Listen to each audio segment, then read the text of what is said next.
नमस्कार मित्रों। ओम digital study mobile application और यूट्यूब चैनल पर आप सभी का बहुत बहुत स्वागत। आज के इस वीडियो में हम डिस्कस करेंगे राजस्थान भूगोल के बारे में। राजस्थान कर्मचारी चयन बोर्ड के द्वारा वर्ष 2016 और 2018 में राजस्थान प्रयोगशाला सहायक की वैकेंसी आयोजित करवाई थी और उस भर्ती परीक्षाओं में जो राजस्थान इतिहास कला संस्कृति से संबंधित प्रश्न पूछे गए थे उसका हमने प्रीवियस वीडियो में डिस्कस किया और इस वीडियो में हम उसी पेपरों में यानी कि 2016 और 2018 के पेपर में राजस्थान भूगोल से संबंधित जितने भी प्रश्न पूछे गए हैं, यानी कि एक पेपर में कुल 25 प्रश्न पूछे गए हैं और 2016 और 2018 में तो 25-25 टोटल 50 प्रश्नों का हम डिस्कस करेंगे। वो भी बहुत ही विश्लेषण के साथ में अच्छी तरीके से डिस्कस करेंगे ताकि आपका जो 28, 29 और 30 जून का लैब असिस्टेंट का एग्जाम हो रहा है इसके लिए काफ़ी हेल्पफुल रहेगा। इसका जो पाठ्यक्रम है वो यहाँ पर देख सकते हैं। 2016 में, 18 में और 22 में तीनों वर्ग जो वैकेंसी हो रही है इन भर्तियों में एक ही जैसा है, सेम ही है।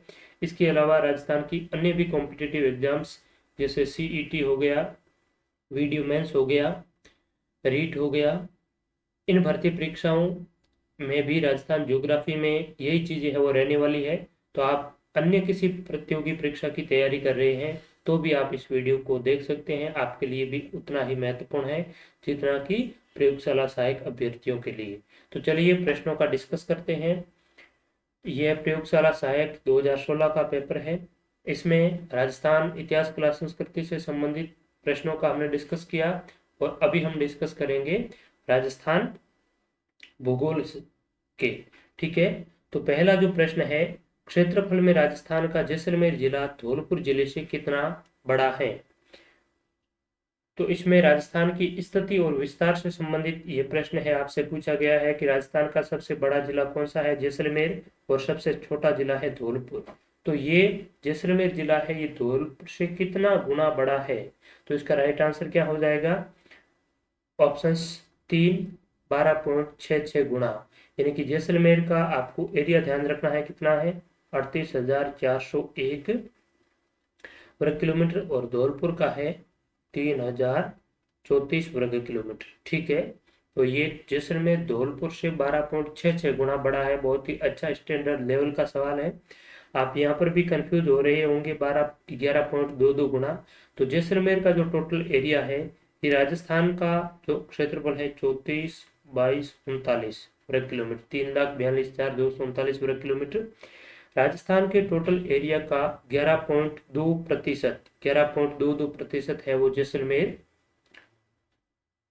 अपना हिस्सा रखता है। तो ये है 11.22। तो इसका राइट आंसर जो हमसे पूछा गया है वो हो जाएगा 12.66 गुना। ठीक है, अगला सवाल यहाँ पर आप देख सकते हैं, ये राजस्थान का सबसे बड़ा जिला जैसलमेर और ये राजस्थान का सबसे छोटा जिला धौलपुर।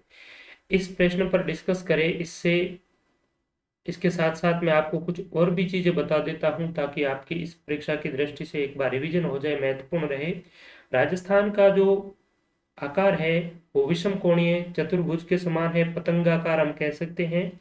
अब आपसे पूछा जाए कि राजस्थान का जो गोल घेरा है इसकी टोटल जो लेंथ है वो कितनी है, लंबाई कितनी है? तो ये 5,920 किलोमीटर। ठीक है, राजस्थान की अंतर्राष्ट्रीय सीमा पाकिस्तान के साथ में लगती है 1,070 किलोमीटर और अंतर्राज्यीय सीमा है 5 राज्यों के साथ में लगती है 4,850 किलोमीटर।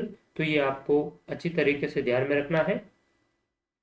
इसके अलावा देखिए कि राजस्थान की उत्तर से दक्षिण और पूर्व से पश्चिम लंबाई और चौड़ाई में अंतर कितना है? 43 किलोमीटर।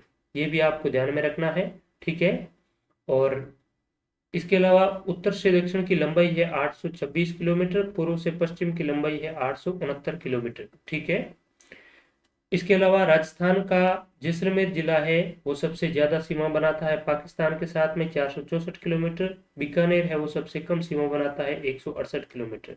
और राजस्थान के साथ में सबसे अधिक सीमा बनाने वाला राज्य की बात करें तो मध्य प्रदेश है, सबसे कम सीमा बनाता है पंजाब, मात्र 89 किलोमीटर। तो ये चीजें भी आपको साथ ही साथ देखते हुए चलना चाहिए। अगला सवाल राजस्थान के भौतिक प्रदेशों से संबंधित है। अरावली के बारे में पूछा गया है कि अरावली की निम्नलिखित पर्वत चोटियों को उनकी ऊंचाई के अवरोही क्रम में व्यवस्थित करें, यानी कि डिसेंडिंग ऑर्डर में आपको इसकी हाइट है उसको सही अरेंज करना है। तो देखिए विकल्प एक यहाँ पर राइट आंसर हो जाएगा, जरगा, अचलगढ़, कुंभलगढ़ और रघुनाथगढ़। यहाँ पर एक राइट आंसर है। अरावली की जो सर्वोच्च पर्वत चोटी है उसका नाम है गुरु शिखर, उसके बाद में शेर, दिलवाड़ा और तीसरी सबसे ऊंची चोटी पर्वत चोटी है वो जरगा है। तो देखिए जरगा की ऊंचाई की बात करें तो 1431 मीटर, अचलगढ़ सिरोही में है 1380 मीटर इसकी हाइट है, कुंभलगढ़ राजसमंद की है 1224 मीटर और रघुनाथगढ़ सीकर की है 1055 मीटर। तो अरावली की जो पीक है चोटियां हैं उनका सही से आपको क्रम ध्यान में होना चाहिए, काफी बार पूछा जाता है।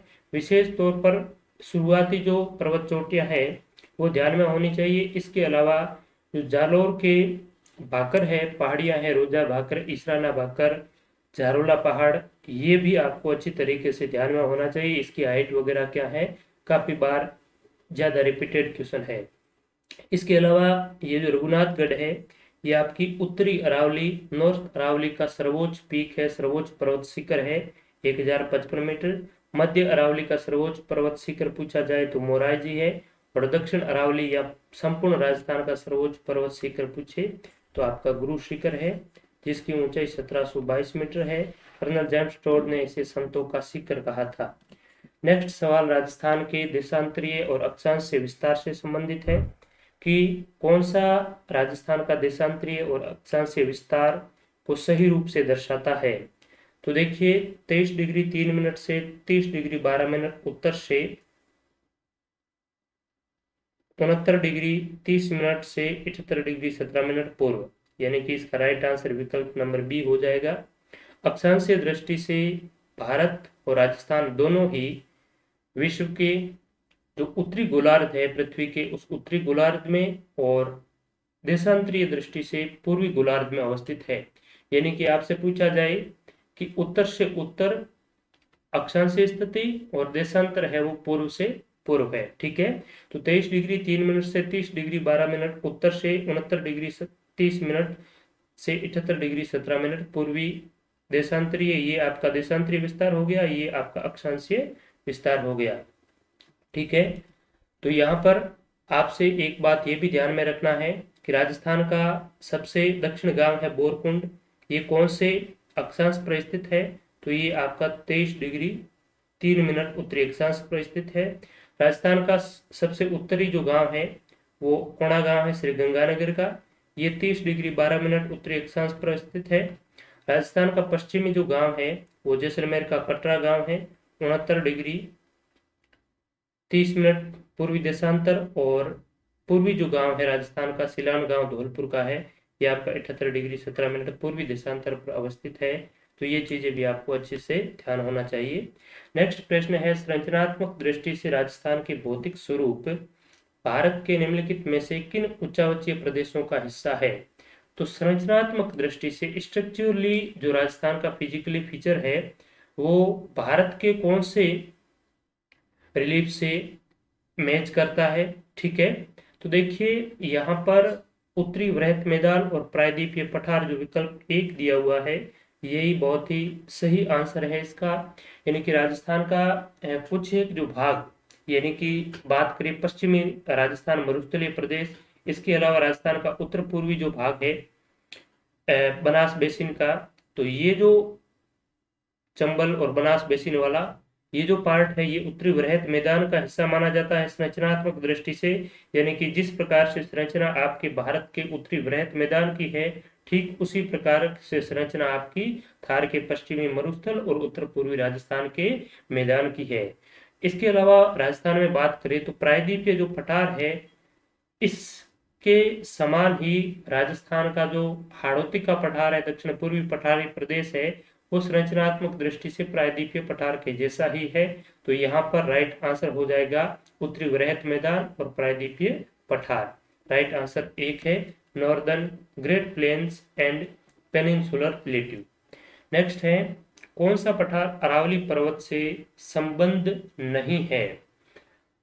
लसाड़िया का पठार, उड़िया पठार, बघेलखंड का पठार और बोराट का पठार। तो अरावली पर्वत श्रृंखला ये राजस्थान की, और राजस्थान ही नहीं, भारतीय नहीं, बल्कि विश्व की प्राचीनतम पर्वत श्रृंखला है। ठीक है, राजस्थान के दक्षिण पश्चिम से उत्तर पूर्व की ओर ये फैली हुई है। और यहाँ पर पूछा है कि कौन सा पठार अरावली पर्वत से संबंध नहीं है, यानी कि कनेक्टेड नहीं है। लसाड़िया पठार, उड़िया पठार, बघेलखंड का पठार और बोराट पठार। तो यहाँ पर राइट आंसर हो जाएगा विकल्प 3, बघेलखंड का पठार है। ये आपका छत्तीसगढ़ मध्य प्रदेश में स्थित है, सोम नदी के आसपास का एरिया है, ये राजस्थान में नहीं है। तो अब आप सोच रहे होंगे कि हमें राजस्थान के साथ साथ में भारत की फिजियोग्राफी भी याद करनी है क्या? हमारे सिलेबस में तो केवल राजस्थान की ज्योग्राफी है, तो आपको भारत की फिजियोग्राफी ध्यान में याद करने की आवश्यकता नहीं है। अगर आपके पाठ्यक्रम में राजस्थान की ज्योग्राफी है तो राजस्थान के प्रमुख पर्वत, पठार, चोटियां वगैरह अच्छी तरीके से आप ध्यान में कर लेंगे, पढ़ लेंगे, तब आप अच्छी तरीके से एलिमिनेशन मेथड के माध्यम से भी इस प्रकार के प्रश्नों को आप सॉल्व कर सकेंगे। क्योंकि आपको पता है कि लसाड़िया का पठार, उड़िया पठार और बोराट पठार ये राजस्थान में है, तो बाकी आप सीधे तौर पर इस प्रकार के सवालों को फाइंड आउट कर पाएंगे। अब देखते हैं लसाड़िया का पठार। तो लसाड़िया का पठार है, ये जयसमंद झील के पूर्व में स्थित है। ठीक है, हाड़ौती अरावली पर्वत प्रदेश का ही हिस्सा है। उड़िया पठार ये राजस्थान का ऊंचाई की दृष्टि से सर्वोच्च पठार है। ठीक है, सिरोही में स्थित है। और बोराट का पठार है, ये आपका कुंभलगढ़ और गोगुंदा के मध्य का जो पठारी प्रदेश है, इसे ही बोराट के पठार के नाम से जाना जाता है। नेक्स्ट चलते हैं। वह नदी जो राजस्थान में दक्षिण से प्रवेश करने के उपरांत पश्चिम की ओर बहती हुई पुनः दक्षिण की ओर मुड़ जाती है। बहुत ही अच्छा सवाल। माही, काली सिंध, चंबल और लूनी। तो राजस्थान की एक ऐसी नदी है, एकमात्र नदी जो कि दक्षिण से राजस्थान में प्रवेश करती है, उसके बाद में पश्चिम में बहती हुई वापस दक्षिण में मुड़ जाती है। और ये एक ऐसी भी नदी है जो कि राजस्थान में कर्क रेखा है, कैंसर लाइन को 2 बार ये काटती है। ठीक है, पार करने वाली राजस्थान की एकमात्र नदी कौन सी है? माही नदी। माही नदी के अपवाह तंत्र को क्या कहा जाता है? छप्पन बेसिन या छप्पन का मैदान। छप्पन की पहाड़ियां बाड़मेर में है, जबकि छप्पन का मैदान माही बेसिन को कहा जाता है। ठीक है, तो ये माही नदी है, इसके संबंध में आपको ध्यान में रखना है। देखिए मैप के जरिए एक बार देख लेते हैं। ये राजस्थान है, इसके दक्षिण में डूंगरपुर और बांसवाड़ा दो दक्षिणतम जिले हैं, और यहाँ से कर्क रेखा होकर गुजरती है डूंगरपुर के दक्षिण से और बांसवाड़ा के ठीक मध्य से होकर। इस कर्क रेखा की राजस्थान में 26 किलोमीटर लंबाई है। ठीक है, अब यहाँ पर बांसवाड़ा मध्य प्रदेश के मेहत झील से माही नदी प्रवेश करती है। माही नदी यहाँ पर आती है बांसवाड़ा में, उसके बाद में डूंगरपुर बांसवाड़ा की सीमा बनाती हुई पश्चिम की ओर बहती हुई वापस दक्षिण में जाकर के खंभात की खाड़ी में आपकी गिर जाती है। तो इस प्रकार से कर्क रेखा को ये 2 बार है वो आपकी काटने वाली कौन सी नदी है? माही नदी है। नेक्स्ट है, कौन सा युग्म सही सुमेलित है? चंबल प्रोजेक्ट राजस्थान उत्तर प्रदेश, नर्मदा प्रोजेक्ट है राजस्थान उत्तर प्रदेश, माही बजाज सागर राजस्थान मध्य प्रदेश, व्यास परियोजना राजस्थान हरियाणा। यहाँ पर सही करेक्टली मैच कौन सा है, ये आपसे पूछा गया है। तो देखिए चंबल जो परियोजना है ये राजस्थान और मध्य प्रदेश की संयुक्त परियोजना है, ना कि राजस्थान और उत्तर प्रदेश की। नर्मदा परियोजना की बात करें तो ये राजस्थान, गुजरात, मध्य प्रदेश की संयुक्त परियोजना है नर्मदा परियोजना। माही बजाज सागर परियोजना की बात करें तो ये राजस्थान और गुजरात की संयुक्त परियोजना है। व्यास परियोजना राजस्थान, पंजाब और हरियाणा की संयुक्त परियोजना है। यहाँ पर सही से सुमेलित है विकल्प नंबर 4, व्यास राजस्थान हरियाणा दे रखा है, इसके साथ में पंजाब भी हो तो भी सही है। तो यहाँ पर कौन से 3 असंगत थे, क्यों थे, कौन से जिले हैं वो मैंने आपको बताया। और व्यास के संबंध में आपको ध्यान में रखना है राजस्थान, पंजाब और हरियाणा। ठीक है, नेक्स्ट, बिजराल की पहाड़ियों से निकलने वाली खारी नदी किस अपवाह तंत्र का भाग है? तो राजस्थान में खारी नाम से 2 नदी है, एक तो आपकी आंतरिक अपवाह तंत्र वाली है और एक है बंगाल की खाड़ी वाली। जो बंगाल की खाड़ी अपवाह तंत्र का भाग है। जो बनास की सहायक नदी है खारी, ये राजसमंद के बिजराल की पहाड़ियों से उसका उद्गम होता है। तो ये अपवाह तंत्र बंगाल की खाड़ी का पार्ट है। अपवाह तंत्र की दृष्टि से राजस्थान को 3 भागों में विभाजित किया गया है। राजस्थान के नदी तंत्र को बंगाल की खाड़ी, अरब सागर और आंतरिक अपवाह तंत्र। यहाँ पर आप देखिए, बंगाल की खाड़ी नदी तंत्र के जो नदियां हैं वो कौन कौन सी है। चंबल मुख्य नदी है, इसके अलावा बनास, बाणगंगा और इनकी सहायक नदियां हैं काली सिंध, पार्वती, परवन, बेड़च, मेनाल, गंभीर, कोठार, खारी इत्यादि। ये बंगाल की खाड़ी नदी तंत्र का हिस्सा है। अब बात करते हैं अरब सागरीय नदी तंत्र की। तो अरब सागर का नदी तंत्र जो आपका राजस्थान के दक्षिण पश्चिम की ओर होकर जो नदियां बहती है, कच्छ के रण में खंबात की खाड़ी की ओर जाती है, वही आपका अरब सागरीय तंत्र है। तो इसमें लूनी नदी, माही नदी, साबरमती, पश्चिम बनास और इनकी जो ट्रिब्यूटरीज है, ये आपकी अरब सागरीय नदी तंत्र का हिस्सा है।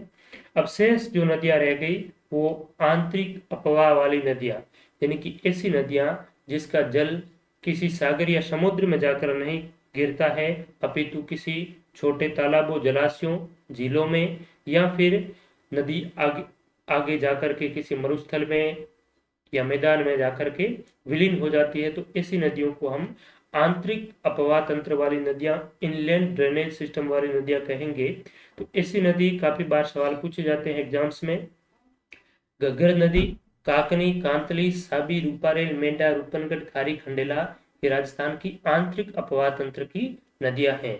ठीक है, रूपनगढ़, मेंढा, खारी, खंडेला, ये जो नदियां हैं, इससे संबंधित काफी बार सवाल पूछा जाता है। ये आपकी सांबर झील में गिरने वाली नदियां हैं। ठीक है, आपसे पूछा जाए कि राजस्थान की आंतरिक अपवाह तंत्र वाली सबसे लंबी नदी कौन सी है, तो वो हो जाएगी आपकी घग्गर नदी। पूर्णतः राजस्थान में बहने वाली, राजस्थान की आंतरिक अपवाह वाली सबसे लंबी नदी पूछे तो ये आपकी कांतली हो जाएगी। ठीक है, नेक्स्ट, कोपेन द्वारा प्रस्तुत जलवायु प्रदेशों में राजस्थान में कौन सा सुमेलित नहीं है। कोपेन महोदय, थॉर्नवे, ट्रिवार्था, इन्होंने वैश्विक जलवायु का वर्गीकरण किया और उन्हीं जलवायु वर्गीकरणों को आधार मानते हुए राजस्थान में कई बार सवाल पूछे जाते हैं आपको। तो यहाँ पर कोपेन का जलवायु वर्गीकरण से संबंधित सवाल पूछा है। AW, CWG, BWHW, BSHW। तो AW में इन्होंने दे रखा है राजस्थान का दक्षिणी भाग, बिल्कुल ये तो सही है। CWG में दिया है राजस्थान का उत्तरी भाग, तो यही सही से सुमेलित नहीं है। CWG के अंतर्गत राजस्थान का उत्तर पूर्वी भाग आता है। मैं आपको मैप के जरिए भी ये कंप्लीटली अच्छे से बताऊंगा। देखिए, ये राजस्थान का कोपेन के द्वारा जलवायु वर्गीकरण किया हुआ है। यहाँ पर अगर आपसे पूछा जाए कि थॉर्नवे, ट्रिवार्था, कोपेन, इन भूगोलवेताओं के आधार पर राजस्थान को कितने जलवायु प्रदेशों में विभक्त किया गया है, तो आपका आंसर होगा 4। और सामान्यतः राजस्थान को कितने जलवायु प्रदेशों में विभक्त किया गया है, 5। राजस्थान में कृषि जलवायु प्रदेश कितने हैं, तो राजस्थान में कुल 10 कृषि जलवायु प्रदेश हैं। ये भी आपको अच्छे से ध्यान होना चाहिए। तो देखिए, BWHW, इसमें राजस्थान का जो पश्चिमी जिला है यहाँ पर जैसलमेर आ जाएगा। इसके बाद में बीकानेर, श्रीगंगानगर, हनुमानगढ़ और चूरू का उत्तर पश्चिमी जो भाग है, ये आपका BWHW में आता है। इसके अलावा ये जो भाग है 20 सेंटीमीटर समवर्षा रेखा से लगा करके अरावली के से पश्चिम का जो एरिया है, ये आपका पूरा का पूरा BSHW में आता है।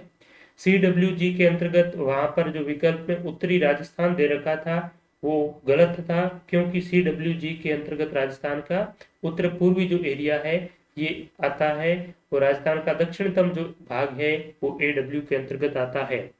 तो यहाँ पर आपको ये चीजें भी ध्यान में रखनी है कि कोपेन के जलवायु वर्गीकरण का आधार क्या था।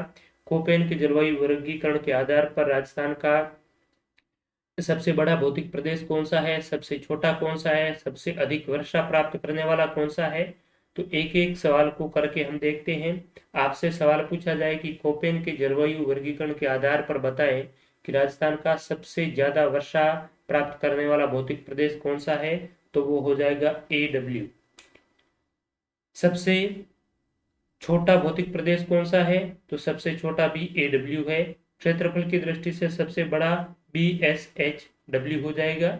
ठीक है, तो ये इसके अलावा सबसे कम वर्षा प्राप्त करने वाला BWHW। तो ये चीजें आपको अच्छे से ध्यान होना चाहिए। नेक्स्ट है, कौन सा युग्म सही सुमेलित नहीं है? उदयपुर चित्तौड़गढ़ में लाल काली मृदा, अलवर जयपुर में दोमट मिट्टी, श्री गंगानगर हनुमानगढ़ में भूरी बलुई मिट्टी, कोटा झालावाड़ में काली मिट्टी। तो यहाँ पर करेक्टली मैच कौन सा नहीं है? 3 नंबर हो जाएगा। श्री गंगानगर हनुमानगढ़ में आपकी भूरी रेतीली कच्छारी मिट्टी पाई जाती है। कौन सी? कच्छारी मिट्टी। ठीक है, इसलिए ये आपका असंगत है, गलत है। लाल काली मृदा या रेड लोयम सॉइल की बात करें तो आपकी ये उदयपुर और चित्तौड़गढ़ में पाई जाती है। केवल दोमट मिट्टी लोमी मृदा की बात करें तो ये आपकी राजस्थान के उत्तर पूर्व अलवर जयपुर में। इसके अलावा काली मिट्टी जिसे कपासी मिट्टी भी कहते हैं और साइंटिफिक भाषा में इस मृदा को वर्टिसोल भी कहते हैं, वर्टिसोल्स। तो ये आपकी कोटा, बूंदी, झालावाड़ इन जिलों में यानी कि हाड़ौती प्रदेश में पाई जाती है। नेक्स्ट,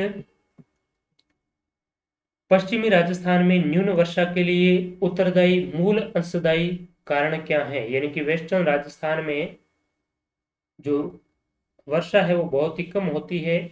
इसके लिए रेस्पॉन्सिबल रूट जो कारण है वो कौन सा है? वृष्टि छाया प्रदेश में क्षेत्र की अवस्थिति, अति उष्ण स्थलखंड पर दक्षिण पूर्वी आर्द्रता वायु हवाओं का आकस्मिक प्रवेश, भारतीय मानसून का प्रक्रिया तंत्र और अरावली पर्वत श्रेणी की दिक् स्थिति। तो यहाँ पर अगर देखा जाए कि राजस्थान में न्यून वर्षा क्यों होती है तो सबसे रूट कॉज तो देखा जाए तो 2 नंबर वाला विकल्प भी हो जाता है, अति उष्ण स्थलखंड पर दक्षिण पूर्व आर्द्रता वायु हवाओं का आकस्मिक प्रवेश। इसके साथ साथ में भारतीय मानसून का प्रक्रिया तंत्र ये तो ठीक है, लेकिन अरावली पर्वत श्रेणी की जो दिक् स्थिति है, ओरिएंटेशन है जो अरावली रेंज का, ये अरब सागरीय जो मानसून तंत्र है इसके समानांतर है।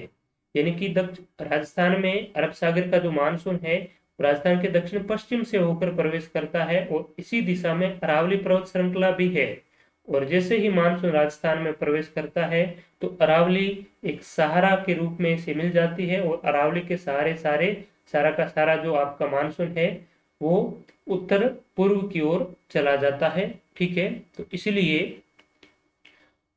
राजस्थान का जो पश्चिमी भाग है वो वृष्टि छाया प्रदेश के रूप में सूखा का सूखा रह जाता है। ठीक है, तो ये तीनों कारण हैं जो कि राजस्थान में न्यून वर्षा का कारण है। अरावली पर्वत श्रेणी की दिक् स्थिति है, उष्ण स्थल खंड पर दक्षिण पूर्वी यानी कि राजस्थान का जो पश्चिमी थार का मरुस्थल है वो काफी गर्म है, उष्ण है और इसी उष्णता को लिए हुए जब ग्रीष्म ऋतु में अत्यधिक उष्ण होता है और दक्षिण पूर्वी जो आर्द्रता वाली हवा है वो अचानक से आकस्मिक रूप से प्रवेश कर लेती है। तो आकस्मिक रूप से प्रवेश करती है और उष्ण स्थलखंड है तो वो नमी है, वो अपनी नमी है उष्ण स्थलखंड में आते हुए अपनी नमी खो देती है, जिसकी वजह से वर्षा नहीं हो पाती है। ठीक है, तो ये भी कारण है। इसीलिए 2-3 जो कारण है इसको चलते बोर्ड के द्वारा इस सवाल को है वो डिलीट किया गया है फाइनली। तो आपको कॉन्सेप्ट को अच्छी तरीके से समझना है कि राजस्थान के वेस्टर्न पूरे राजस्थान में वर्षा कम है वो क्यों होती है। नेक्स्ट है, इंदिरा गांधी नहर के पूर्ण होने पर राजस्थान के कितने क्षेत्र में इसके द्वारा सिंचाई का लाभ प्राप्त हो सकेगा? तो 19.65 लाख जो हेक्टेयर है इस क्षेत्र पर राजस्थान के इतने क्षेत्र पर IGNP से लाभ प्राप्त हो पाएगा। IGNP इंदिरा गांधी जो नहर परियोजना है ये एक प्रसिद्ध इंजीनियर कंवर सेन की देन मानी जाती है। इन्होंने ही इसका प्रोजेक्ट तैयार किया था। ठीक है, और इस पर बनी पहली जो लिफ्ट नहर है उसका भी नाम कंवर सेन लिफ्ट नहर रखा गया है। ठीक है, इंदिरा गांधी नहर का जो पुराना नाम था वो राजस्थान नहर था और इंदिरा गांधी की स्मृति में इनका नाम है वो परिवर्तित करके इंदिरा गांधी नहर परियोजना है वो रखा गया है। इसे पश्चिमी राजस्थान की मरुगंगा भी कहते हैं। नेक्स्ट, पश्चिमी राजस्थान की मिट्टी अम्लीय और क्षारीय तत्वों से संसिक्त कैसे हो जाती है? जल के प्रवाह फ्लो ऑफ वाटर से या फिर मिट्टी की निचली सतह से ऊपर की ओर कोशिकाओं द्वारा जल रिसाव capillary action of water through cells, या लीचिंग के कारण, अपक्षालन के कारण, या फिर वाटर परकोलेशन यानी कि मिट्टी की ऊपरी सतह से नीचे की ओर जल रिसाव। तो पश्चिमी राजस्थान में मिट्टी में अम्लीयता और क्षारीयता का काफी समस्या है, और इसके लिए प्रमुख रूप से आपका जिप्सम, रॉक फास्फेट इत्यादि का यूज भी किया जाता है। ठीक है, तो अम्लीय और क्षारीय तत्वों से संसिक्त होने का कारण क्या है? मिट्टी की जो निचली सतह है, निचली सतह से ऊपर की ओर कोशिकाओं द्वारा जल रिसाव यानी कि कैपिलरी एक्शन होती है। मिट्टी की निचली सतह से ऊपर की ओर जल का जो रिसाव होता रहता है, और उसकी वजह से जो लवण है, मिट्टी के अंदर की जो लवणीय मात्रा है, वो धीरे धीरे धीरे धीरे ऊपरी परत पर आ जाती है कैपिलरी एक्शन के माध्यम से, यानी कि केशिकाएं बन जाती है छोटी छोटी। ठीक है, और उसी केशिकाओं की वजह से जो अंदर की जो लवणीयता है वो धीरे धीरे है वो ऊपरी परत पर आ जाती है, और इसी की वजह से मिट्टी की जो सतह है वो आपकी अम्लीय और क्षारीय तत्वों से संसिक्त हो जाती है। ठीक है, और इसी की सबसे आप पीक पराकाष्ठा देख सकते हैं नागौर और अजमेर क्षेत्र में। वहां पर फ्लोरोसिस की इतनी समस्या बढ़ गई है कि फ्लोराइड युक्त पानी पीते पीते लोगों की जो बैकबोन है वो कुबड़ी हो गई है, टेढ़ी हो गई है, इसलिए वहां के जो एरिया को नाम भी दे दिया गया है कुबड़ पट्टी। नेक्स्ट,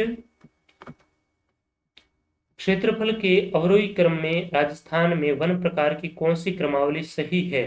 शुष्क पर्णपाती, मिश्रित पर्णपाती, उष्णकटिबंधीय कांटेदार, उपोष्णकटिबंधीय सदाहरित। तो देखिए, राजस्थान में अगर बात करें तो राजस्थान का सबसे बड़ा जो भौतिक प्रदेश है वो आपका शुष्क पश्चिमी थार प्रदेश है, मरुस्थलीय प्रदेश है। और राजस्थान में ऐसा तो कम ही एरिया है जहां पर सदाहरित वनस्पति पाई जाती है, सदा बाहर वनस्पति पाई जाती है। तो देखिए, यहाँ पर एक नंबर है शुष्क पर्णपाती, मिश्रित पर्णपाती, इसके बाद में उपोष्ण कटिबंधीय सदाहरित और उष्ण कटिबंधीय कांटेदार। तो सबसे ज्यादा राजस्थान में शुष्क पर्णपाती ड्राई डेसिड्यूस्ड फॉरेस्ट पाए जाते हैं। इसके बाद में अगर आपको ये पता है तो आप इस सवाल का जवाब है वो अच्छी तरीके से दे सकते हैं। सबसे ज्यादा वन है वो ड्राई डेसिड्यूस, उसके बाद में मिश्रित पर्णपाती मिक्स्ड डेसिड्यूस, उसके बाद में उष्ण कटिबंधीय कांटेदार, और उपोष्ण कटिबंधीय सदाहरित। यानी कि सबसे कम है उपोष्ण कटिबंधीय सदाहरित, सबसे अधिक है शुष्क पर्णपाती। इसके साथ साथ में आपको वनों से संबंधित जो नवीनतम वन स्थिति रिपोर्ट है, ठीक है, उस वन स्थिति रिपोर्ट 2021 के बारे में भी आपको अध्ययन करना चाहिए। उससे संबंधित निश्चित तौर पर सवाल पूछे जाएंगे कि राजस्थान के कौन से जिले में सबसे ज्यादा वन है। तो राजस्थान के उदयपुर जिले में सबसे अधिक है, वो वनों वाला जिला कौन सा है? उदयपुर है। पिछली जो वन स्थिति रिपोर्ट है उसकी तुलना में अब की बार कौन से जिले में वनों में सर्वाधिक वृद्धि हुई, कौन से जिलों में कमी हुई? तो सबसे ज्यादा जो कमी है, ऋणात्मकता दर्ज की गई है जालौर जिले में। ठीक है, इसके साथ में राजस्थान का जो कुल एरिया है उसके राजस्थान के कितने प्रतिशत भूभाग पर वर्तमान में वन है? तो 9.60% एरिया पर राजस्थान में वर्तमान में वन है। तो ये भी आप अच्छी तरीके से ध्यान में रखिए। इसके लिए हमारे इसी चैनल पर राजस्थान नवीनतम वन स्थिति रिपोर्ट 2021 के नाम से वीडियो अपलोड किया हुआ है, डाला हुआ है, तो उसे आप अच्छी तरीके से देखिए ताकि आपको अच्छी तरीके से राजस्थान की वन स्थिति रिपोर्ट का नॉलेज हो जाए। राजस्थान के किन वन्यजीव पारिस्थितिकी स्थलों पर वर्तमान में जैव विविधता एवं जीन पूल संरक्षण का कार्य प्रगति पर है? Biodiversity and gene pool conservation, ये 2016 का पेपर था, और उस समय जैव विविधता और जीन पूल संरक्षण का कार्य आपका नाहरगढ़ जयपुर में है, सज्जनगढ़ उदयपुर, सरिस्का अलवर और माउंट आबू सिरोही में इन वन्यजीव अभ्यारण्यों पर जीनपुर और जैव विविधता संरक्षण का कार्य आपका प्रगति पर था। नेक्स्ट है राजस्थान के वे जिले जिनमें खस नाम की एक सुगंधित घास प्रचुरता से उगती है। तो ये जिले हैं भरतपुर, टोंक, सवाई माधोपुर। यहाँ पर कौन सी घास है? खस घास है वो प्रचुरता में उगती है और ये एक सुगंधित घास है जिनका ज्यादातर यूज रेफ्रिजरेटर और कूलर्स में भी किया जाता है। ठीक है, भरतपुर, टोंक और सवाई माधोपुर। नेक्स्ट, राजस्थान में फ्लोरोसिस की समस्या से पीड़ित कुबड़पट्टी क्षेत्र कहाँ स्थित है? तो कुबड़पट्टी क्षेत्र मैंने आपको बताया नागौर और अजमेर में है। ठीक है, हम्प बेल्ट इंग्लिश का जो टर्म है वो भी आप ध्यान में रखिए। कभी कभी क्या होता है कि इंग्लिश वाला टर्म्स है वो पूछ लिया जाता है। तो हम्प बेल्ट है ये आपकी नागौर और अजमेर में स्थित है।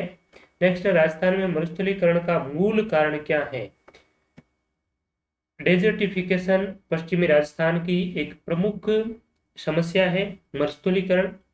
और मरुस्थलीकरण का मूल कारण क्या है? भूमिगत जल की लवणता, अनियंत्रित खनन, वर्षा की न्यूनता या जलवायु परिवर्तन। तो इसकी मूल जो कोज है इसका वो है वर्षा की न्यूनता, यानी कि वर्षा कम होती है। तो वर्षा कम होने का क्या कारण है हमने अभी डिस्कस किया। और इसी वर्षा की कमी के कारण पश्चिमी राजस्थान में बार बार अकाल की स्थिति रहती है, सूखे की स्थिति रहती है। इसी के साथ साथ में एक सबसे बड़ी पर्यावरणीय समस्या जो सामने आन पड़ती है वो है मरुस्थलीकरण, डेजर्टिफिकेशन। ठीक है, और इसी मरुस्थलीकरण का मूल कारण वर्षा की न्यूनता है। इसके अलावा अत्यधिक खनन हो, अत्यधिक खनन तो नहीं कह सकते हैं, अनियंत्रित पशुचारण है, ये भी मरुस्थलीकरण का कारण है। काफी सारे मरुस्थलीकरण के हैं आपको कारण देखने को मिलते हैं। ठीक है, बढ़ती हुई जनसंख्या भी एक मरुस्थलीकरण का कारण माना जाता है। लेकिन इसमें सबसे मूल जो कारण है वो वर्षा की न्यूनता है। जब वर्षा नहीं होगी तो भूमि है वो हमेशा शुष्क की शुष्क रहेगी, उसमें आर्द्रता और नमी नहीं रहेगी। जब आर्द्रता और नमी नहीं रहेगी तो रेतीले टीले हैं वो धीरे धीरे स्थानांतरित होते रहेंगे और रेतीले टीलों का स्थानांतरण ही मरुस्थलीकरण है। ठीक है, और मरुस्थलीकरण को रेगिस्तान का मार्च ऑफ डेजर्ट या मरुस्थल का प्रयाण भी कहते हैं, ये भी आपको ध्यान में रखना है। नेक्स्ट है उत्तर पश्चिमी। यहाँ पर आपको राजस्थान के प्रमुख क्षेत्र दे रखे हैं और पशुओं की नस्ल दे रखी है। ठीक है, पर्टिकुलर क्षेत्र में कौन से पशुओं की नस्ल है वो पाई जाती है, ये आपको ध्यान में रखना है अच्छे से। तो उत्तर पश्चिमी राजस्थान, दक्षिण पश्चिमी राजस्थान, पश्चिमी राजस्थान और दक्षिण पूर्व मध्यवर्ती राजस्थान। अब उत्तर पश्चिमी राजस्थान की बात करें तो उत्तर पश्चिमी राजस्थान में आपकी राठी गाय की नस्ल है वो देखने को मिलती है। तो यहाँ पर राठी एक में तीन में है और दो में है। इसके बाद में दक्षिण पश्चिमी राजस्थान में बात करें तो आपकी कांकरेज गाय देखने को मिलती है। पश्चिमी राजस्थान में थारपारकर और दक्षिण पूर्व मध्यवर्ती राजस्थान में गिर गाय की नस्लें हैं वो देखने को मिलती है। तो ये राजस्थान की गोवंश की प्रमुख नस्लों के साथ साथ में आपको नवीनतम जो पशु धन रिपोर्ट है वो भी आपको अच्छे से ध्यान होनी चाहिए। ठीक है, तो यहाँ पर फाइनली जो आंसर होगा हमारा क्या होगा, ABCD, यानी कि विकल्प नंबर 2। अब देखिए उत्तर पश्चिमी राजस्थान में जो राठी गाय की नस्ल है इसे राजस्थान की कामधेनु कहा जाता है। गाय की कौन सी नस्ल को राजस्थान की कामधेनु कहा जाता है? राठी। और ये सीधे तौर पर आप नस्लें याद रखिए कि कौन सी गाय की नस्ल नहीं है, इस प्रकार से भी पूछा जा सकता है।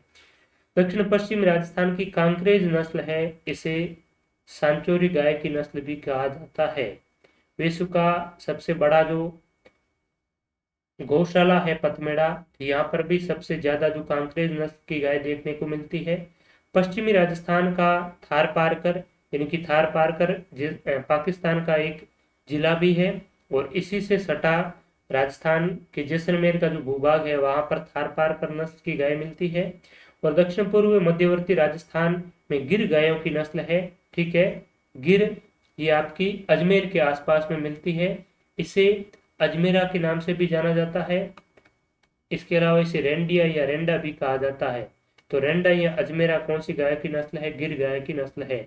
तो यहाँ पर फाइनली 2 हमारा राइट आंसर हो जाएगा। नेक्स्ट, राजस्थान से गुजरने वाले निम्नलिखित राष्ट्रीय राजमार्ग में कौन सा राष्ट्रीय राजमार्ग राजस्थान भूभाग में सर्वाधिक लंबा है? तो राजस्थान भूभाग में सर्वाधिक जो लंबा राष्ट्रीय राजमार्ग है वो राष्ट्रीय राजमार्ग संख्या 15 है। लेकिन आपसे पूछा जाए कि नवीन जो आपका राजमार्गों का क्रमांक है उसके अनुसार राजस्थान का कौन सा राष्ट्रीय राजमार्ग सबसे लंबा है, तो वो हो जाएगा राष्ट्रीय राजमार्ग संख्या 11। 15 की लंबाई 875 किलोमीटर है पुराने क्रमांक के अनुसार, और नवीन क्रमांक के अनुसार 760 किलोमीटर के साथ में राष्ट्रीय राजमार्ग 11 राजस्थान का सबसे लंबा राष्ट्रीय राजमार्ग है।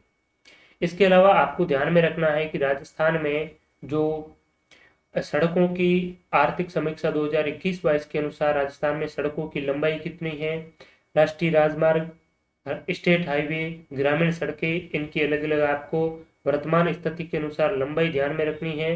राजस्थान में सड़कों का घनत्व कितना है, रेल लाइन की लंबाई कितनी है, ये सारी चीजें आपको अच्छे से ध्यान होनी चाहिए। सड़कों के बारे में एक सवाल हम आगे भी डिस्कस करेंगे।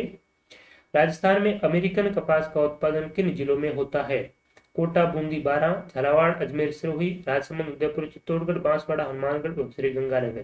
तो राजस्थान में अमेरिकन कपास का उत्पादन आपका बांसवाड़ा, हनुमानगढ़ और श्री गंगानगर जिले में होता है। यहाँ पर अमेरिकन जो कपास है इसको श्री गंगानगर, हनुमानगढ़ में स्थानीय भाषा में नरमा के नाम से भी जाना जाता है, और कपास को स्थानीय भाषा में लोग कहते हैं बढ़िया। ठीक है। कपास कपास मुख्यतः काली मिट्टी में होता है। हाड़ौती के जो झालावाड़ वाला जिला है, झालावाड़, कोटा, बारां, यहाँ पर भी कपास का उत्पादन होता है। और यहाँ पर जो मिट्टी है काली मृदा है, काली मृदा में सबसे ज्यादा कपास का उत्पादन होता है, इसलिए काली मृदा को कपासी मिट्टी के नाम से भी जाना जाता है। ठीक है। इसके अलावा आपका श्री गंगानगर, हनुमानगढ़ में और बांसवाड़ा में चावल का उत्पादन भी बहुतायत में होता है। यहाँ पर आपको एक बात ध्यान में रखना है कि श्री गंगानगर को बॉयल ऑफ सीरियल कहा जाता है, यानी कि अन्न का कटोरा। कौन सा जिला राजस्थान का अन्न का कटोरा कहा जाता है, गंगानगर जिले को।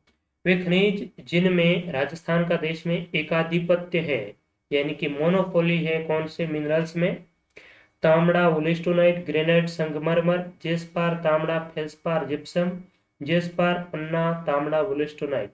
यानी कि विकल्प नंबर जो 3 है ये राइट है।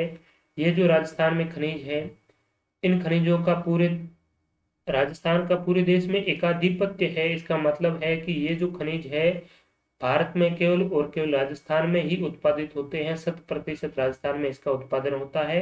ध्यान में रखना है जेस्पार, तांबड़ा, पन्ना, वोलेस्टोनाइट। इसके अलावा भी आपको देखिए वोलेस्टोनाइट हो गया, पन्ना, जेस्पार, तांबड़ा, इसके अलावा सीसा जस्ता भी है, कैल्साइट भी है और गोल्ड क्ले भी है। इनमें पूरे राजस्थान का आधिपत्य है पूरे देश में। राजस्थान को म्यूजियम ऑफ मिनरल्स कहा जाता है, खनिजों का अजायब घर कहा जाता है, क्योंकि यहाँ पर लगभग 81 टाइप के खनिज है वो पाए जाते हैं, जिसमें वर्तमान में लगभग 57 प्रकार के खनिजों का उत्खनन होता है, और 81 प्रकार के खनिज है राजस्थान में पाए जाते हैं, काफी महत्वपूर्ण है। और दूसरी बात है खनिज तेल की बात करें तो पेट्रोलियम के उत्पादन में राजस्थान का पूरे देश में दूसरा स्थान है। ठीक है। पहला स्थान बॉम्बे हाई का है और दूसरा राजस्थान का है। तो ये आपको इन खनिजों का राजस्थान में एकाधिकार है, ये आपको अच्छे से ध्यान में रखना है। नेक्स्ट है राजस्थान की वे प्रथम सिंचाई परियोजना जिनमें जल संरक्षण हेतु फुहारा सिंचाई पद्धति को अपनाया गया है। तो ऐसी सिंचाई परियोजना है नर्मदा नहर सिंचाई परियोजना, जहां पर बूंद बूंद जो स्प्रिंकलर इरिगेशन सिस्टम है उसको अपनाया गया है। ठीक है। नर्मदा नहर परियोजना जो कि राजस्थान के दो जिले इसमें लाभान्वित होते हैं, बाड़मेर और जालोर। नर्मदा से लाभान्वित होते हैं जालोर और बाड़मेर। सबसे पहले 2008 में नर्मदा का पानी राजस्थान में आता है, जालोर के सांचौर तहसील के सिलू गांव से प्रवेश करता है। ठीक है। तो नर्मदा नहर परियोजना फव्वारा सिंचाई पद्धति को इसमें अनिवार्यता अपनाया गया है। नेक्स्ट